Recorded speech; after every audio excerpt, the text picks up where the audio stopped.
Okay, so let's continue. The last time we introduced the basic magnetic ordering in solid-state materials, and we introduced paramagnet, ferromagnet, and antiferromagnet. Okay, so in particular, we halfway through the introduction to the antiferromagnet, so we should continue introducing the antiferromagnet.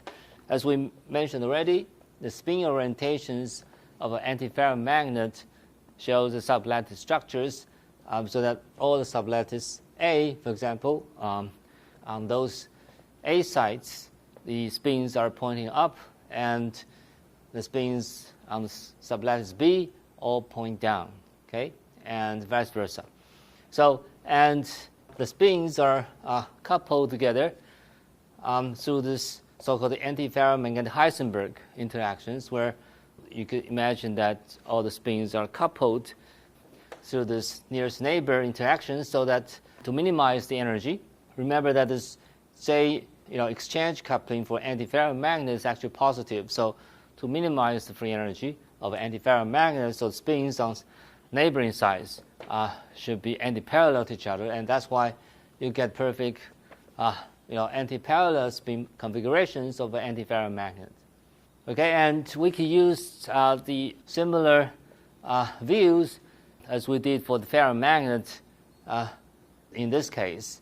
In particular, the exchange field that comes from the spin moment of neighboring sides. Okay, and in ferromagnets, they are all point to the same direction, but in the antiferromagnet, the exchange fields on side A is actually minus the magnetization on side B, and vice versa. So the exchange field on sublattice B is actually negative minus mu times Ma.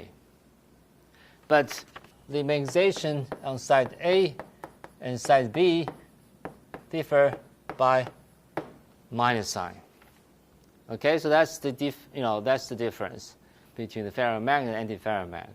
Again, so we could apply this, could revise susceptibility for the antiferromagnet, but we have to be careful with the exchange fields on side A and side B, so they are different. So we need to write down the two equations for sublattice A and sublattice B. And this revised prefactor C on side A or side B could be in general different. Okay, and so we can solve this coupled equation in the limit of t goes to Tc and a small or applied field. So in that case, we need to solve this condition that the determinant of the 2x2 matrix vanishes, and therefore we could get Tc below which the system orders, okay, which we call this Snell temperature, and Tc is given by mu times square root of Ca times Cb, where mu is a magnetic moment, okay, and in many antiferromagnetic materials, these prefactors Ca and Cb are the same, so we call this constant prefactor C. As a result, we could define and calculate the spin susceptibility of an antiferromagnet, which is the ratio between the net magnetic moment, which is the sum over the two magnitudes of Mn and Mb, divided by the applied field. So when we do so, we get, again, we plug in this revised behavior for the high temperature regime all the way up to the Tc. So you simply just plug in this Mn and Mb from the two equations over there, and you could really get this simple form of a antiferromagnetic spin susceptibility, which is 2 times C divided by temperature T plus Néel temperature Tn. And sometimes we call this Tn a Néel temperature, and or we could define this as capital theta here, which is mu times C. Okay, so that's the high temperature regime. But when temperature goes to zero temperature limit, the low temperature regime, the susceptibility for antiferromagnet looks very different from the ferromagnet, as we'll see in just a moment, because of this sublattice structure. So for in the low temperature limit, there are two cases that we need to separate. The first case is when the applied field is parallel to the magnetization on side A or side B, namely if MA points up and MB points down, and the applied field could be either point up or point down. So in that case, the applied field is in parallel to the magnetization. So in that case, we can calculate the energy difference, due to the small applied field, which is parallel to the magnetization. But if you calculate this small amount of energy change due to the small applied field, and this field is actually parallel to the MA or MB, so you get cancellations between the magnetization on side A and side B, so that there's no net change of your internal energy. As a result, in this case, we call it chi parallel, which we mean that the applied field is in parallel to the magnetization. In that low temperature limit, chi parallel is actually zero, because the contributions that come from the Zeeman term that couples the applied field and magnetization got exactly canceled out between magnetization on side A and side B. But this is just one possibility. Another possibility is that the applied field is actually perpendicular to the magnetization, MA or MB. For example, suppose that the original magnetization is along some XY direction, plane like this, and you applied a magnetic field which is perpendicular to that magnetization plane. Okay, in that case, to minimize energy, one of this magnetization or both of the magnetization is going to be tilted upwards to actually get to be parallel to the applied field. Okay, so again, you could calculate this internal energy due to such a perpendicular orientation of the applied field, and we assume that this one of this magnetization, say MB, is actually tilted upwards by an angle 2 phi, and in such case we could calculate by Taylor expanding this small angle, and you get the optimal value of this phi, which will minimize the energy, and this is obtained by taking the derivative of this internal energy with respect to this phi. So you get optimal value of phi, which will minimize the energy, and then you plug in the definition of the susceptibility in this so-called transverse mode, and you get 1 over mu, which is constant. And therefore, if you combine these two results, you get this very different behavior in spin susceptibility at low temperatures. So first, in the high temperature regime, this Curie-Weiss law is still there, except that now this temperature denominator is actually T plus theta or T plus Tn, and this is somewhat different from the ferromagnet, because in the ferromagnet, remember, this is what? C over T minus Tc, and Tc is defined by C times lambda.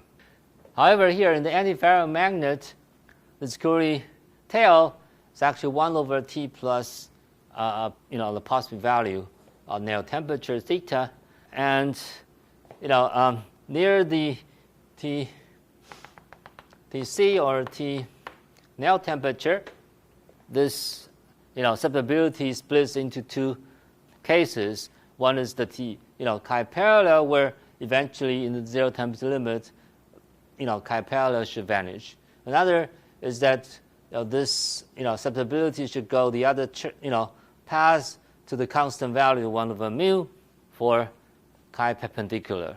And therefore, if you take the measurement of the spin susceptibility for antiferromagnet, you'll see 2 different curves in the low temperature limit.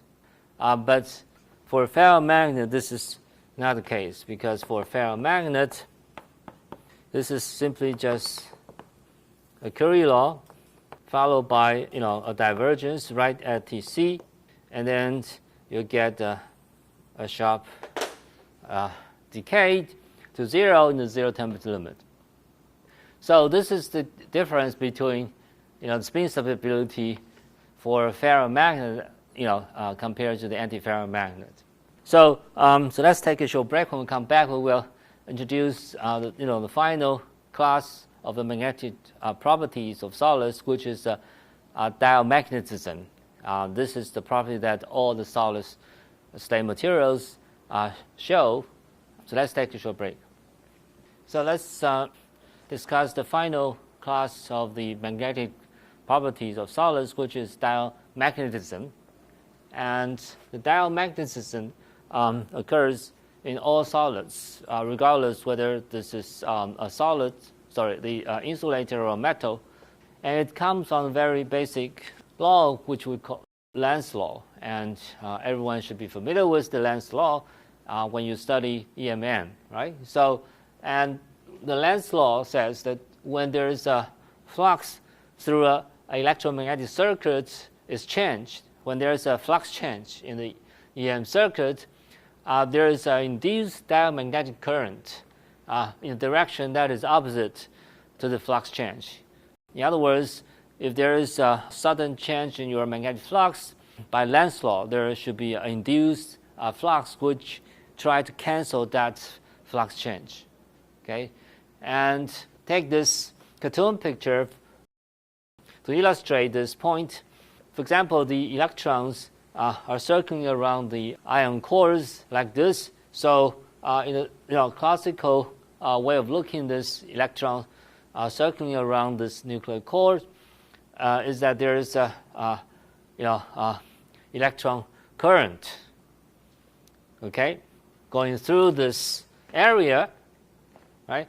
And therefore there is a flux change because the charge current running around the circular-like orbit will certainly induce a magnetic flux that go to the out of the blackboard, and by Lenz's law, there should be a diamagnetic current induced to cancel such a flux change, right? Which I mark by the yellow,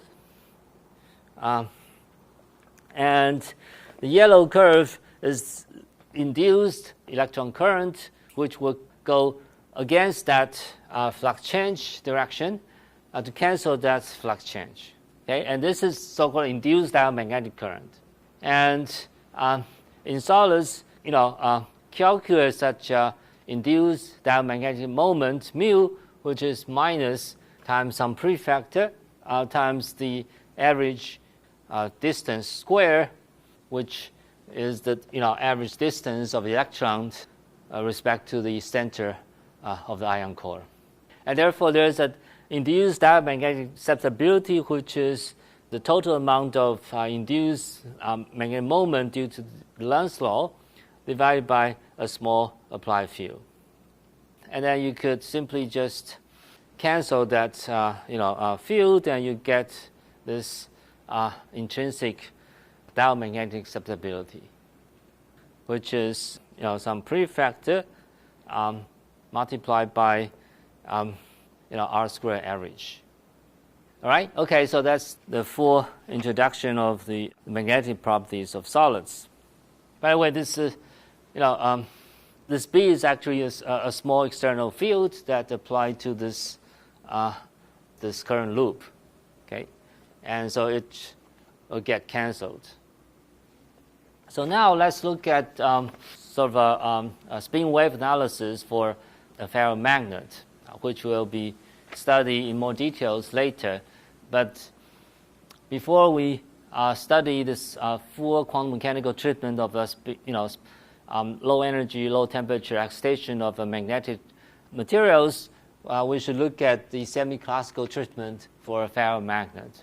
And we could use a sort of a mixture between classical and quantum mechanics to understand the kind of fluctuations of the spin moment at finite temperature, and also how the spins evolve in time. So take this ferromagnetic material with that Hamiltonian as a starting point. As we mentioned that this is the ferromagnetic exchange couplings minus J, which couple the nearest neighbor spins, and by minimizing the Hamiltonian or free energy of the systems, so all the spins should be perfectly aligned with one another. And we could also just look at this term, nearest neighbor spin interactions.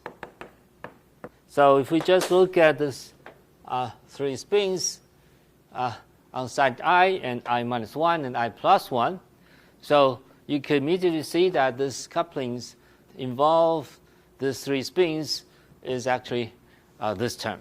And we can rewrite this term in terms of a spin moment or magnetic moment mu I on side I, and the effective external Weiss mean field, exchange field, B exchange, which is the average spin moment multiplied by some constant prefactor. And this is called Weiss mean field, which we already discussed previously.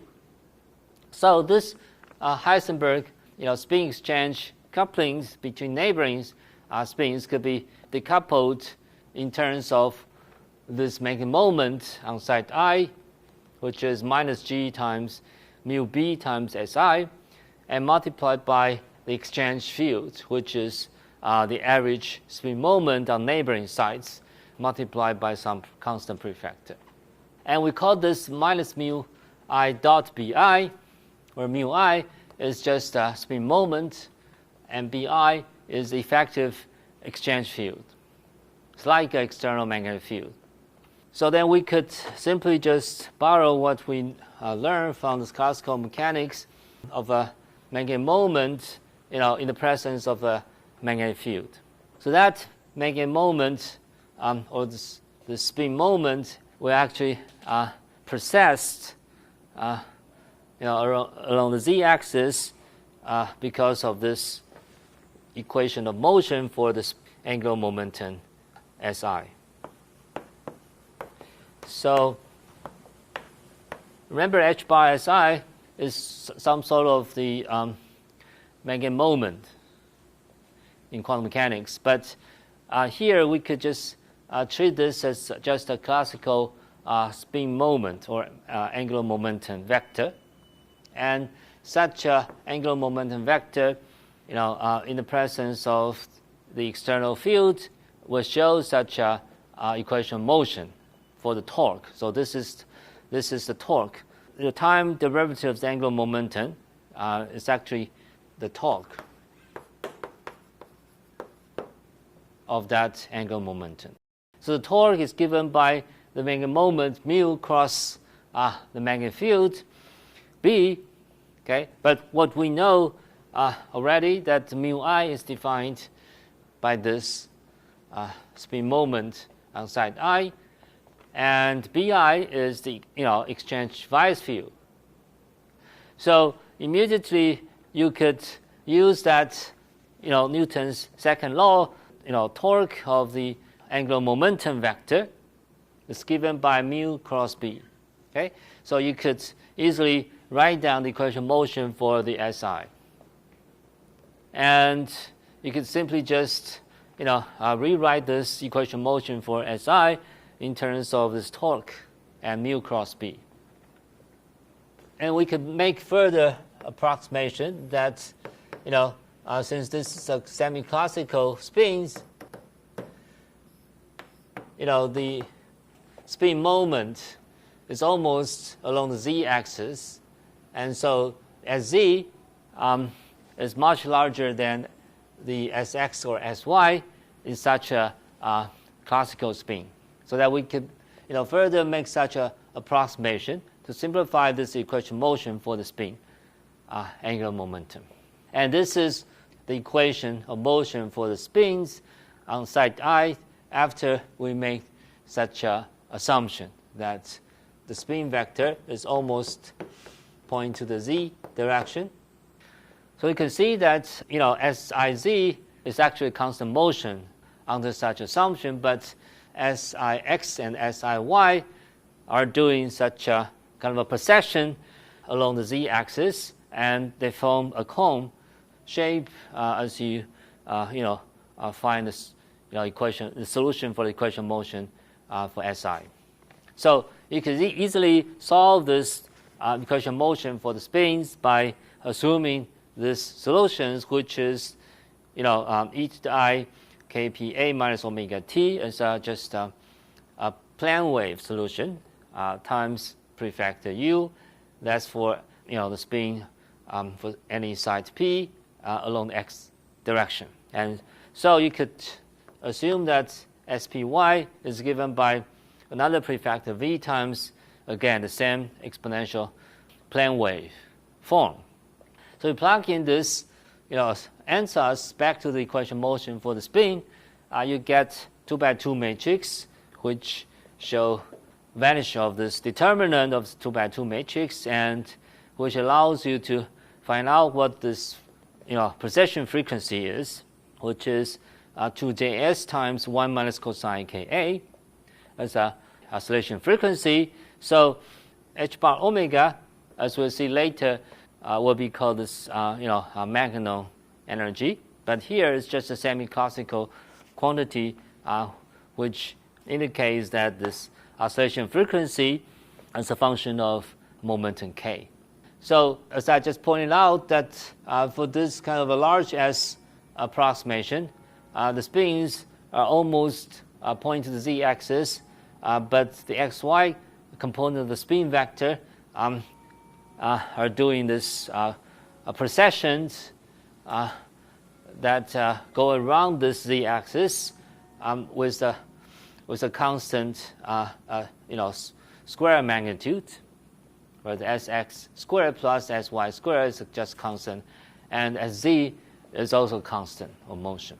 So again, so you could very clearly see that this spin angular momentum, in such a semi-classical limit, is doing this kind of precession, and the arrows indicate, at any given instantaneous time that the spin vector is pointing to. Okay, so it could actually point to any direction along the cone as you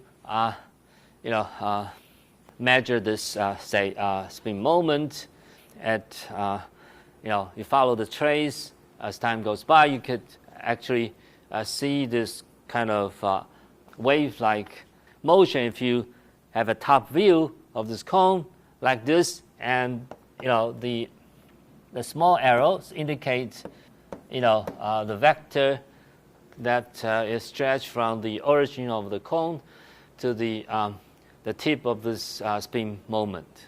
Okay, if you look at this cone from top to bottom, and what you see is just a bunch of circles, and the spin moment is pointing to the direction where you could see this little arrows pointing to. So if you connect all this endpoint of the little arrows, and you could make a dashed line like a sine or cosine wave, and this is called spin wave. Okay, so the spin wave is the semi-classical understanding of kind of a angular momentum vector as a function of time. But we will see later that this is not a very accurate description of a quantum mechanical spin. And we will use the second quantization approach to derive such a excitations called spin wave excitations for a ferromagnet, also for antiferromagnet. But here you could roughly see if those spin vectors are just semi-classical, spin vectors, and we could solve the Newton's equation of motion, which is a torque of this spin moment, and the solutions as function of time of the spin angular momentum vector follows this kind of a wave-like trajectory, and which we call the spin wave. Okay, so we'll come back here to treat this spin wave in pure quantum mechanical approach. So a moment ago, we used semi-classical methods to solve for the equation motion for the spin angular momentum for a ferromagnet. But now we should use a pure quantum mechanical treatment for this spin excitations. But before that, let's just go to the very basic, meaning we should look at just a single spin 1/2 object in a magnetic field. So such a single electron spin 1/2 object in the field could be, studied through this Hamiltonian, right? So we have a kinetic energy and potential energy and the Zeeman term. In particular, the spin angular momentum satisfies commutation rules that Si combined with Sj is actually I h bar epsilon ijk sk. So you get this kind of a cyclic permutation of the spin angular momentum for this x, y, and z component in the commutator commutation relations. So, but we should go beyond that and define the spin raised in the lowering operator s plus, s minus in a way that we did for quantum mechanics. Namely, this s plus and s minus are given by sx plus minus isy. And you could show that this commutation relation between sz and s plus and minus are given by plus minus h bar s plus minus. Okay, so I leave this to you as a homework exercise to prove this commutation relations between sz and s plus s minus for a single spin 1/2 object. And we know that, spin up state is eigenstate of sz operator with eigenvalue, plus half of h bar. And if you want to check whether this sz acting on this spin up state is also eigenstate of sz, and you could, follow this the derivation that we already learned from quantum mechanics, that you could use the commutation relations between sz and s minus, which is minus h bar s minus, right? Okay, and then you can show that this is leading to minus 1/2 h bar times s minus acting on, spin up state. So clearly, this object is eigenstate of sz because it satisfies the eigenvalue equation, but eigenvalue is actually minus 1/2 h bar, which means that s minus operator actually flips the spin downwards. Okay, so it flips the up spin state and then downwards to become a spin down state. Okay, because the state s minus acting on spin up state is eigenstate of sz with minus 1/2 h bar as an eigenvalue, which means that this is the downspin state. Likewise, you can show that s plus operator actually flips the spin upward. Okay, you could change the spin down state to flip this to the spin up state by applying s plus operator. And we are familiar with this, but now we should go further by looking into the analogy between the spin and phonons. So as we already studied in the phonon part, that there are infinite number of states, eigenstates for phonons, and labeled by this phonon number 0, 1, 2, 3, 4, and so on and so forth. But for spin 1/2 electrons, we have only two states available, which is spin plus 1/2 or minus 1/2. But you could actually look at these structures between spin 1/2 object and also the phonon energy levels. You can see a difference, but we should emphasize there is a lot of a similarity. And the most striking similarities we can find is that if you look only at these two levels, n equals 0 and 1 for the phonons, and this structure is actually identical to this single spin 1/2 system in the field. All right, so we could actually use what we learned from quantum mechanics. For example, this S plus, double S plus operator acting on the spin 1/2 system, should vanish. Okay, and similarly for this, S minus operator acting twice will lead to 0. So, but you can see from this diagram that the spin 1/2 object is actually identical to the phonons if you look at just two states of the phonon states. So there is a one-to-one correspondence between the phonon quantum number and the spin up or down for a single spin system. Okay, so for example, we could associate the spin up state with the n equals 0 phonon state, and spin down state as n equals 1 phonon state, because they are identical. Okay, so we could take advantage of such analogy, and we can define so-called Hosstein-Purmakov bosons for the spin system, which allows us to further simplify this ferromagnetic spin wave or antiferromagnetic spin wave analysis. And Hosstein-Purmakov bosons are very much like phonons, except now they should satisfy this commutation relations for the spin operators.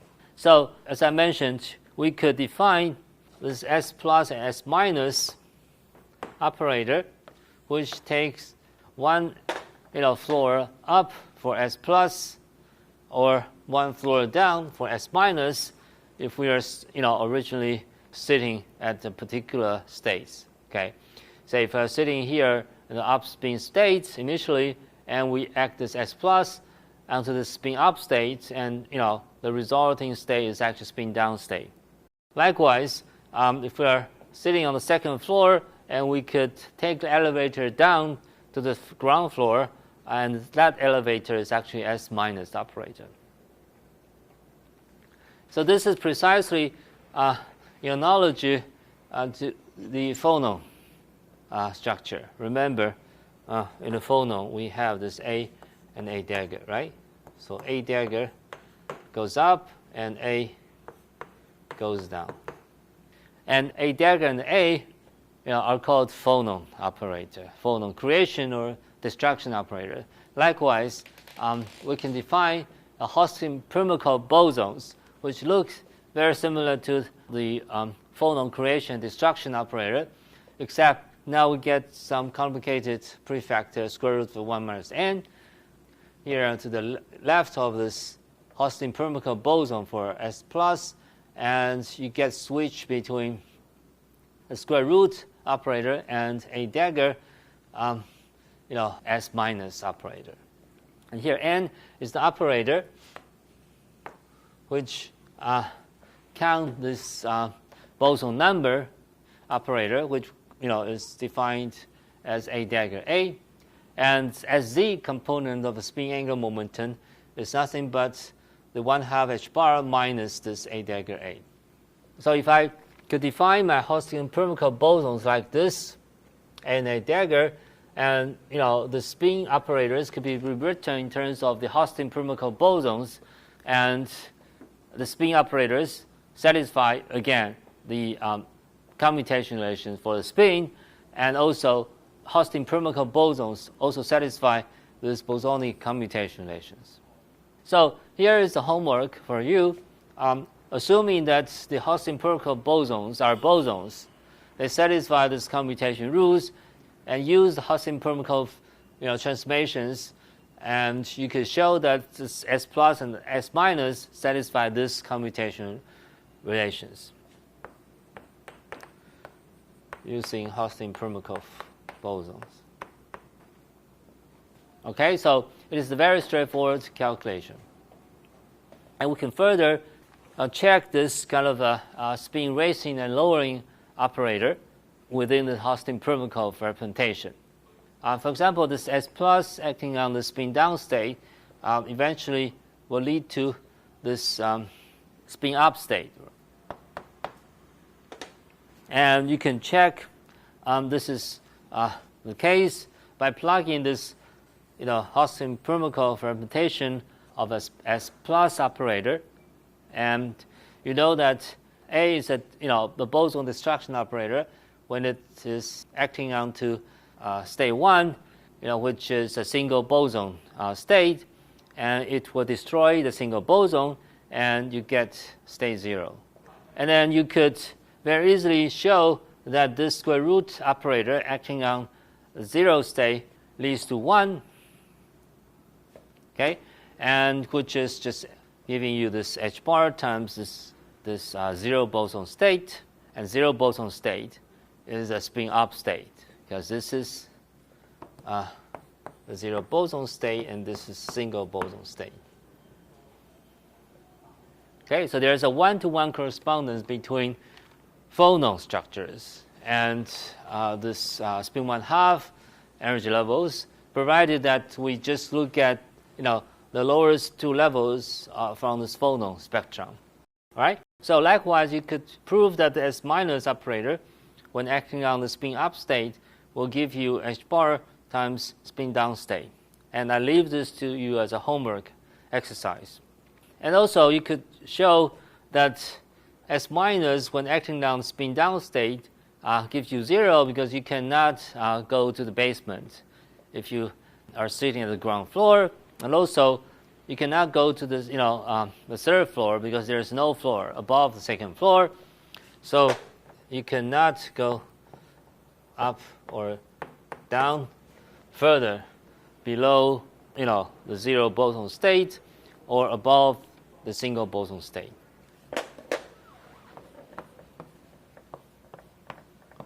And we will take advantage of such a Hawking-Permakov representation for the spin raising and lowering operator, and rewrite this Heisenberg ferromagnetic Hamiltonian, and we could try to solve this low energy excitations of such a a Heisenberg ferromagnet.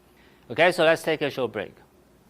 Let's continue deriving the excitation for ferromagnet from pure quantum mechanical treatment, and this is the lattice which shows all parallel spin configurations for Heisenberg ferromagnet, and for a Heisenberg model, the spins are interacting only nearest neighbor in a nearest neighbor fashion. That's there's just a coupling between the nearest neighbor. For example, for a spin on site L, it only couple to the L plus 1 and L minus 1. And also, of course, this is a three-dimensional lattice. Then this the spins only interact nearest neighbor. Then we can simply just write down the Hamiltonian for such a bunch of spins on this simple Brov's lattice, for example, the square lattice in d dimensions, and in the presence of a Zeeman field, where Zeeman frequencies is defined by, say, E times Z components of magnetic field divided by M times C. And the JLL prime is the coupling constant for neighboring spins, and there's a minus sign, overall minus sign, which leads to ferromagnetic ground state. Okay, so how do we treat this many spin system where the spins are coupled to their neighbors, nearest neighbors? We could take advantage of Haustein-Permikov bosons, remember that. So in particular, we could rewrite this as L dot SL prime, where L and L primes are nearest neighbor sites. And we could rewrite this in terms of the spin raising and lowering operator, and also SZ component. So this decomposition follows from quantum mechanics. Remember that this Si dot Sj is given by S plus I S minus J, plus the other way around. And you divide this by 2 and plus ZZ term. And you could simply just use Haustein-Permikov bosons for S plus and S minus, and you plug that in, and you get this complicated messy expression for this Haustein-Permikov bosons AL and AL dagger and AL prime and AL prime dagger, and so on. And also the ZZ SZ coupling. So let's just look at simple limits when temperature is 0. When temperature is 0, you immediately see that all the spins are lining up, right? Okay, so the total spin angular momentum is actually 1/2 h bar times the number of spins, n. But in finite n, things are different because thermal fluctuations can actually flip spins. Okay, for example, at any given temperature, so the spins on any particular side could in general be flipped from upspin state to downspin state, or vice versa. So there's a spin flip processes at any given temperature. Okay, and the Haustein-Permikov approach, can in general capture such as spin flips. But we assume that such spin flip events barely happen. So it's just a very small percentage or probability that this spin flip event could occur at low temperatures. And therefore, the square root of 1 minus NL is approximately given by 1, because NL, remember, is the number of bosons, and number of bosons represents the number of spin flips. So then SL dot SL prime could be, simplified from the kind of Haustein-Permikov assumption approximation that there's just a small deviations of the spin moment that occurred at low temperature, so that the almost there's no spin flip, except there's just a few cases in low temperature limit. And therefore, we could further simplify this Heisenberg interactions based on the Haustein-Permikov assumptions and approximations, and we could Fourier transform this real space destruction and creation for bosons. And we could try to diagonalize this spin-spin interactions in Fourier space, like this, and we plug in the Fourier transformations for A dagger L and also for AL, and we collect all the space vector and we sum over nearest neighbor spins, and we can define the Fourier transforms exchange coupling JQ, which is nothing but the Fourier transformations of JLL prime. And we assume that the JLL prime is just a constant. We assume that JLL prime is a constant, which we call the J. Okay, so I'm skipping some details of this Fourier transformation.